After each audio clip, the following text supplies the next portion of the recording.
Hey, friend, so excited to have you back here on the podcast. Today, we are talking about how we divide and conquer as a power couple. So stay tuned.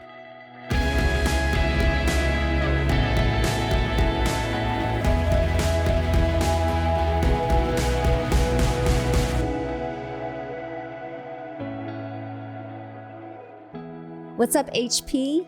What's up? Good to be back here with you in our home and not in our PJs. I'm kind of in my PJs.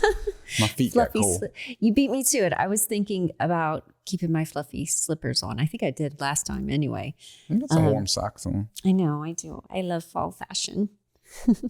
We are talking today about how to divide and conquer as a couple.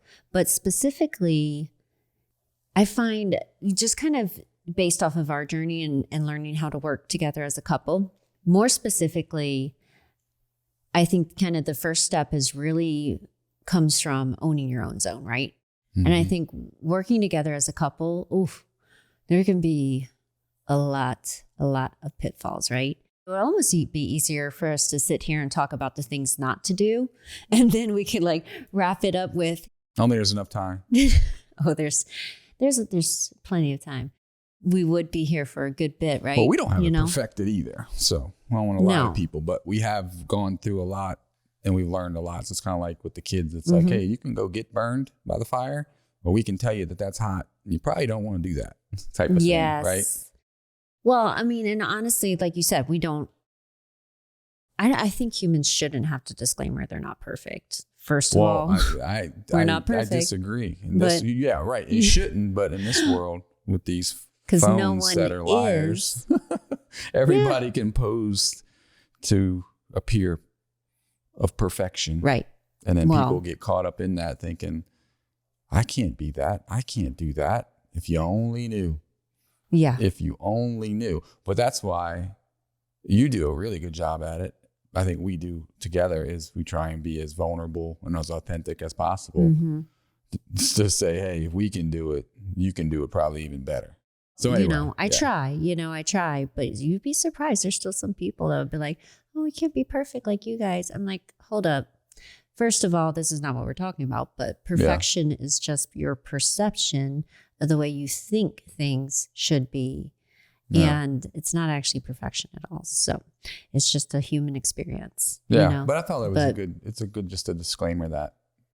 Yeah, absolutely. So, well, I'm glad you appreciate my vulnerability or you see it served a purpose, because I know that was how to work with your spouse or how to divide and conquer. One thing is honor their strengths, notice what they're good at and be open to and willing to letting them work in that strength and to see what good can come from it. So actually, speaking on vulnerability, to just kind of dive in there, that wasn't something that was comfortable for either of us at first. Mm-hmm. And it definitely probably wasn't comfortable for you to watch me start doing it and share, I thought you were crazy. You probably, you're like, and probably thought, what will people think, right? I don't know. Are people going to think she's crazy?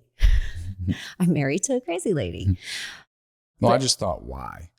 I was just like, why? What's the point of even doing that? I didn't care what people thought, but I just was like, why are you even doing that? Like, who wants to hear that? Who wants to know that? And Well, actually, you should probably better just speak from your perspective. What the good is that comes from vulnerability. What does it do? Why? Yeah. Well, it's connection. Yeah, it connects with people because real people have real problems. Exactly. And we're very different, but we're not all that different. A lot of us share similar struggles, right, in life, or going through similar struggles. All of us will deal with our mountains we have to climb in our relationships. All of us will have to say goodbye to people we love. All of us will deal with down days where we're just not feeling motivated or our best, But anyway. Are we on topic? We could be. Okay. And I can pivot. I'm good at pivoting. You are good. The queen of pivoting. Power of pivot. But owning your zone. So how we divide and conquer as a power couple. First of all, I think it's really kind when people say that we're a power couple. I think, it's very humbling to hear some people, not all people say this, but people have said that, and it makes me feel very honored, because there was a point in our relationship where we were very unpowerful. We were not powerful individually or partnered together. We wanted to be, but we just did not know how to work together, and also separately. We didn't do those things well. Mm-hmm. And over time, what I realized, what really makes a power couple is two people that are powerfully coupled. Mm-hmm. Like, they can sit in their own individuality. They know their strengths. They can acknowledge each other's strengths and your places of power for what they're gifted to do and called to do in life. And then they can identify how their strengths come together and merge and make an even more complete person, Mm-hmm. Wrapping my head around that from a place of, not always for me, I'll be honest, I sat more as the codependent in our relationship, because you were so inclined to take the lead. It was so easy to, watch you pay the bills, or for you to generate a bulk of the income, or for you to go to the bank and help us get the business loan for our first business. Like, you just did it. Get it done. Yes. Buying a house. Getting it done, maybe right now. If you're watching on YouTube, maybe right now he is getting it done. So there was probably a whole season where you probably felt like, gosh, she only does what I tell her to do. I totally look to you for direction. Also, we've been together for a super long time. Oh, I'm good at delegating too. Yeah. And there was a season where you had to move out of that. Good at getting. And I was like, hey, done. dude, I am a powerful woman. I got this. I know what I should be doing.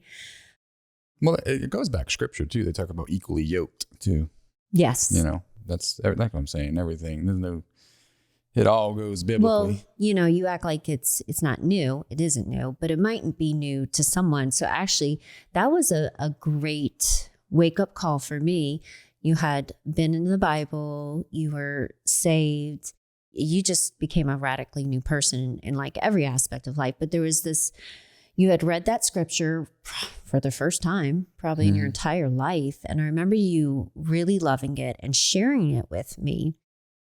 And there was something about it at the time that really clicked in my brain about how we were supposed to partner in life, in parenting, in business. That really clicked for me. So don't assume that other people know what that is, but I'm not going to expand on the scriptures right now, but yeah, I think it's staying in your zone though is, I think it's respect and trust is the main thing. When you and I started, because a lot of times you got to follow through, and you knew that I would follow through on things. So you trusted me. So you knew whenever I had my task or my zone that I would get things done, because I had a track record. And if you're working with a spouse who maybe doesn't have that track record, then it's going to be hard to stay in zone. So there's going to have that. And if you find yourself fumbling, that's probably why. So you need to get back to ground level and be like, okay, what's going on here? Because it's probably a trust and a respect level. Yeah. And ego is probably sprinkled all over the top of it too. That's good. Especially with, I would say, I was going to say, especially with you guys, but not so much, because we work with a lot of women and there's a lot of ego sprinkled all up in their Sundays as well. So I think it has a lot to do with personality types too. Yeah, it has a lot to do with personality types. And, we had it sprinkled up in our mess as well. So, yeah. But yeah, I think but if you do find things out of whack or out of flow and not staying in your zone or not having that alignment, I think it's to go back and say, okay, is there trust and is there respect? Because like with you, I know like when you go to do something, lead a team, start a project, execute on something, and you're like, I got this. I'm like, you got it. Especially when you say, I got this. I'm like, all right, she got it. And I think that's vice versa too. Yeah. I think that's a really good point because I did have ego around asking for help. I received direction and often would do nothing without direction. But at the same time, I couldn't just be like, Harold, I can't take ownership over this because I don't know how, or I don't feel gifted in doing this. Or, like I had a problem with saying that, honestly. Mm-hmm. That's when you want to start identifying what we call owning your zone, is learning about yourself, learning about your skill set, learning about where you're most gifted, and you don't really have to think about it. Like that's just your genius. You just flow. Me. So like writing was one of the things which came out on social media for me in our business. Oh, writing. I thought you said riding. I was like riding horses or something. Oh, yeah, sure. Wow. That totally blew Talk up our about business. not being authentic. She's a pro writer now. I'm a pro writer. I wish I was. That's like in my next, the next 10, 15 years after I have this fifth baby, I'll become a professional horseback rider. Maybe you're speaking something into like, nope. Yes, let's do it. Nope. You can ride in them 500 horses in that new car you got. I've got like riding boots. No, these really aren't. But owning your zone. So one of the things that we fell into with our current business that I didn't really realize that I would be good at and would enjoy was actually social media, which I was like, no, I don't want to do social media. Mm-hmm. But I have always enjoyed writing and loved words and expression through words. So one of the things that we figured out through our business was that I was decent on social media. I'm not a pro. I'm not trained on it, but we figured out. No, I'm laughing because I still keep hearing you say writing. Anyway. Writing. I'm sorry. Writing. Is that my Southern maybe? No. I don't know. I'm sorry. That's funny. But it's like when I say, let's go off on a tangent real quick. Button. Apparently I say button weird. People have told me that I say button. I don't know. I don't know. I say a lot of stuff weird, so maybe I'm used to it. Our listeners or viewers on YouTube can really can weigh in. Am I saying that weird? You are a writing fool. Anyway, strengths, owning your zone. So while you are really good on social media, I'm really good on social media. Oh my gosh! Actually, people mention to me more your post, and the thing, we have a friend that her husband's not even on social media. People tune in to me just to say, what is this stupid shit you gonna say today that's gonna make my jaw drop? But literally, I met a friend and her husband recently. We were hanging out and he's like, I love this post. He's got a screenshot of it on his phone. He's not even on Facebook. So anyway, cool. You might actually be better at it than me, but I'm more inclined to do it because I enjoy the process. Oh, no, yeah, you're right. So this is the point. Owning your zone. Things that I had to identify that I did need direction from you on. Something that I'm good at is reading the feeling of when it's time to be vulnerable. Something I'm not good at is knowing when to stop. And you are so good at knowing when, okay, it's time to get to the point. It's time to get to the basics of something. Time to be short, concise. And you have, it took a good bit of me coming down on my ego, being like, okay, I'm the social media person. Once I learned how to generate a bulk of our new clients and stuff that we worked with, and I brought on the newer coaches and trained them, there was a clear season though where we pivoted in leadership, and I was still there, but you became the bigger voice. And for a season, that was really hard for me to be like, I'm doing all this work and now Harold gets to do the leadership part. But even though, like I said, I was still there, you have really great, strong leadership abilities in helping people get to next levels in their thinking or life. And it was important for me to acknowledge that. Even more so, I think it was really important for me to tell you, I see this in you, because you might not have necessarily believed it yourself. And entrepreneurship and working together as a couple, you're talking about you're taking on a lot of new things, right? Mm-hmm. And so some of these new things are scary. And even though you or your spouse might be naturally good at some of them, I know I did. Like, I needed you to be like, Sam, gosh, you're killing it on social media. People are really connecting with you. Because every time I was vulnerable, it was scary, you know? And there was a clear season where I need to be like, Harold, you are killing it with bringing our coaching and our team to business leader level. You are so good on these trainings. You are so good at helping organize events, because it was all new. Well, I think that's a good point. I think affirmation is key. And I think there's some, especially you talked about personality types. There's some people that's just going to be like very controlling, and that's just what they do because they know, for whatever reason, lack of trust. I think that's a big thing. I'll come back to that. I won't expand on it, but I'll come back to that and say that, because they're like, oh, if I want it done right, it's going to get done. It's going to be by me. Well, you're never going to be equally yoked with your partner if you lack that trust. You need to give them space, and they may not do it as well as you do it, but they're going to do it, especially if you don't give them time to become better, right? And become confident and step into that and develop. So I think affirmation is key. If you see something, and it's always to look for the positive too, so people can step into that instead of noticing on what they can correct and fix. And I think that's something that we evolved as a couple. Instead of focusing on the two things that could be better, is to don't worry about that. It'll work itself out. Yeah. And then sometimes it's just your damn opinion. So it's to focus on affirming the strengths in it. And that over time will pay dividends because they'll step into their greatness because they'll have confidence, and then the competence will come with it. Yep. I just think that's important to mention is affirmation. People can't get it enough. Absolutely. So it's like own your zone, figure out your strengths and skills. Affirmation, acknowledge your spouses. And I'll say this, ladies, don't say it in a patronizing way either, because we'll smell that bull crap out far away. Men can't. Because I used to smell your stuff coming from a mile away when you come. What? I was like, oh, you just want me to do that. I probably don't do it good. You just want me to do it for some reason because you don't want to do it or something.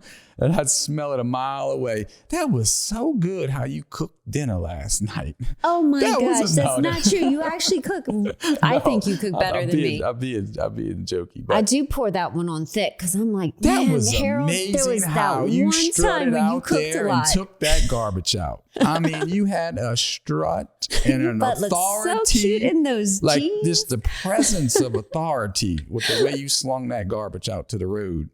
Yeah. I'm telling you, no one could do it better. I'm like, oh, hush your smell mouth. this bullshit. I've not said that. So women, we smell the BS. Don't come at us with that. No, just be sincere. Be sincere with that for me. I'm making jokes of it. And I'm thinking back. He's got jokes. I'm thinking back 15, 16 years. But anyway. Well, sometimes if you're not naturally inclined to give compliments or affirmation. Boy, look how you changed that diaper. It's awkward at first, right? It's awkward because, I'm going to be honest, not all of us grew up receiving a lot of affirmation either. So actually, this could be a whole thing that could make your whole marriage, not just how you partner with each other in business, like so much better if you actually genuinely stop to notice and mention. Look for the good things. Yes. And like I said, you may be really good at a lot of things, but if you're wanting to be a power couple, you're going to have to relinquish a few things to where you could even be better if you only have to focus on the things that you're super good at. Yes, because you can only do so much. And and then when you have that alignment, you're going to move so much faster than people who are doing this alone.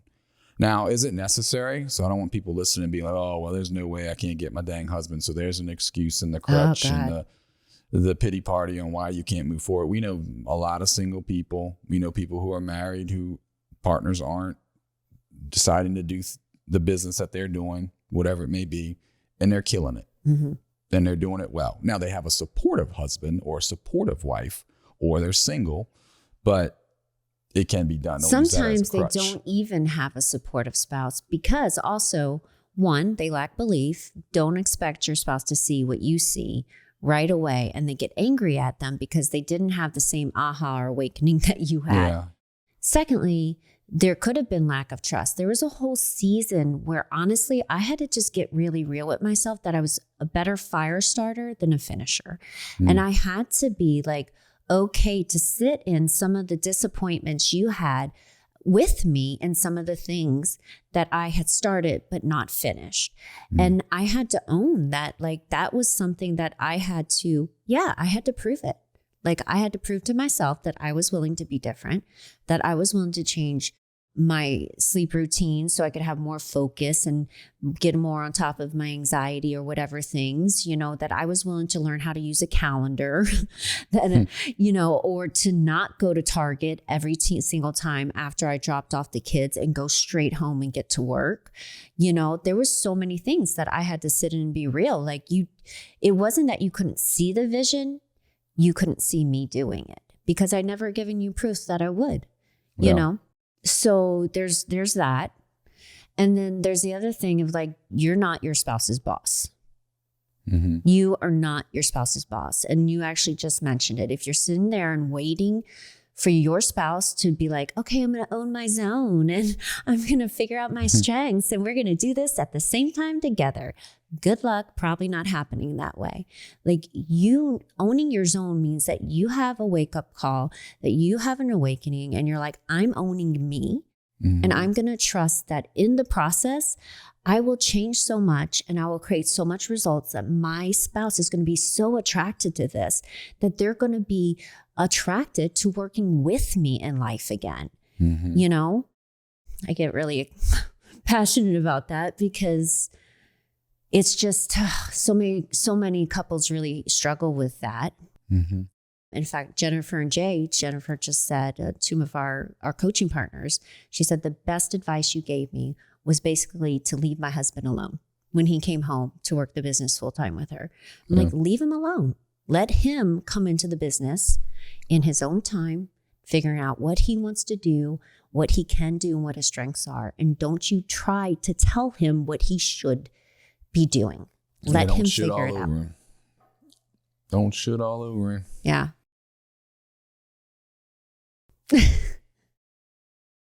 There's that. I get on my soapbox here. You got any more?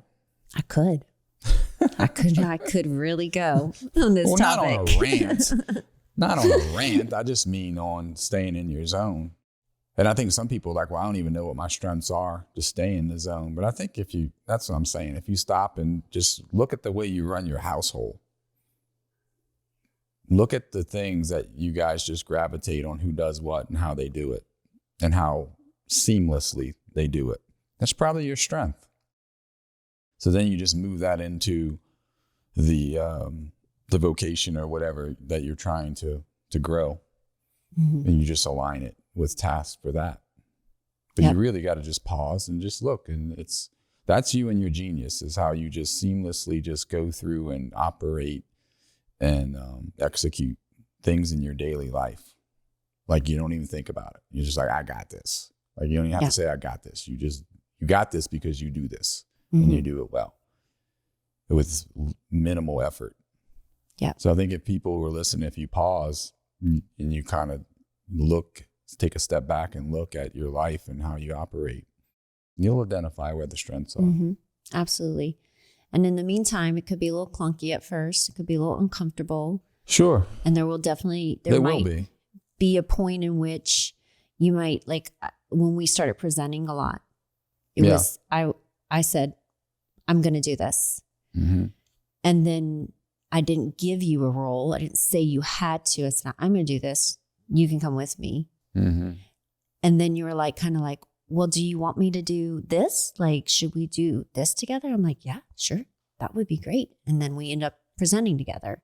Yeah. Even though it scared the bejesus out of both of us. Neither one of us wanted to present. But that was a perfect example of just like being like, I'm going to do this. I'm going to do it scared. And I don't know how I'm going to do it, but I'm doing it. And then you coming in, being able to say, well, actually, I think we could do this together. Well, yeah. And it's realizing too, as I'm thinking back, as you're talking about that, that there is a balance between, like you said, you're like, you could become really creative and your writing is you do write really well. And I used to say, well, you take the people a long way to the destination, where I'm just like A to B and you're like LMNOPQRSTUV WXYZ. But there's value in both. Like sometimes it's just get me to A to B. People just need simplicity and A to B. And you let me realize and learn that, yeah, but not all the time people are mentally ready, Harold, to just go to A to B that quickly. And that's where I started leaning into your genius in that, in your zone of, you know what? Sam's going to open people's minds up and meet them where they are a little bit more. Because I'm more of, hey, when you're done crying in the corner, I can help you fix that. And I'm more like, hey, you need to cry a little bit. You need to cry a little bit. Let's get this out. Why are you crying? Kind of thing. And I realize the value, but I'll never be the person to go, hey, let me wipe your tears per se, but I will help you once you decide to go. So it's realizing that there is a need for both and giving space to that. And that's where I'm like, oh, that's her zone.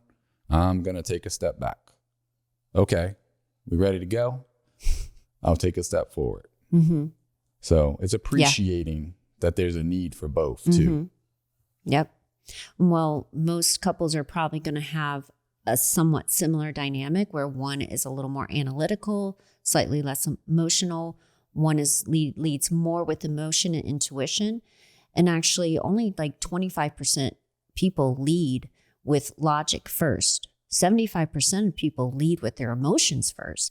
So to be able to identify that, and actually just what you said kind of breaks that down perfectly. Most people need to connect emotionally before they can connect with something logically. And that's where, you have a couple that can become, individually powerful and then powerfully coupled together. It is, like if you really figure this out as a couple, like you're talking about, you don't have many weaknesses anymore. Once you learn how to work separately and then together, you don't, that's been something really fun. Because in the beginning of our entrepreneurship relationship, I was like, I remember telling you actually, I was like, I love you, but you're not my boss anymore. I quit. There was one argument where I was like, I quit being your employee. I don't want to be your boss either. Yeah. And you're like, I don't want to do this either anymore. No, but you trust the process. And if you look for and you find the good and you affirm it, trust the process, find the good, affirm it, trust the process. Find the good. Affirm it. Yep. You'll become equally yoked. In life and business, all the above. Yep. Powerfully coupled. Yeah. So friends, you need to look out in January 2023. We might just be doing a little mastermind on this. What? Yeah. Are we? Right? Area I'm that excited. We're very passionate about, obviously. So we got some good stuff coming there. Down the pipeline. Yep. Fun things. All right, HP. Out. Out. Peace out.